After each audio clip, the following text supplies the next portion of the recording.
হেলিকপ্টারে বিয়ে নিয়ে তোলপাড়। রাজকীয় বর্ণাঢ্য আয়োজনের একমাত্র ছেলে আল আহমেদ ফারসানকে বিয়ে দিয়ে আলোড়ন সৃষ্টি করলেন ঈশ্বরদী মহিলা কলেজের সহকারী অধ্যাপক আফরোজা খাতুন। বিয়ে উপলক্ষে বৃহস্পতিবার ঢাকা থেকে হেলিকপ্টার ভাড়া করে আনা হয়।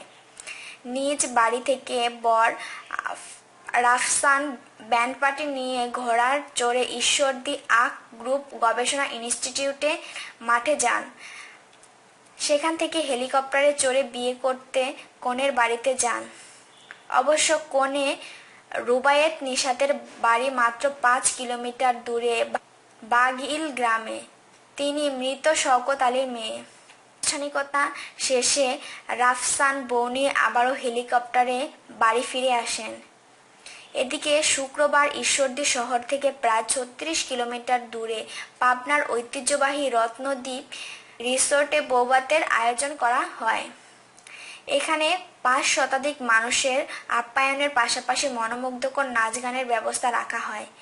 বরের ঘনিষ্ঠ সূত্রে জানা গেছে, আপ্যায়নের জন্য জনপ্রতি খরচ হয়েছে 1000 টাকা। আহমেদ আলীর ছেলে বর রাফসান বর্তমানে চীনে অ্যারোনটিক্যাল ইঞ্জিনিয়ারিং লেখাপড়া করছে, আর নববধূ নিশাত ঢাকার ব্র্যাক ইউনিভার্সিটিতে সিএসসিতে পড়ছেন। ঈশ্বরদীতে হেলিকপ্টার করে এটা প্রথম বিয়ে হয়। বিপুল উৎসুক মানুষ ভিড় করে এবং এলাকার ব্যাপক আলোড়ন সৃষ্টি হয়েছে।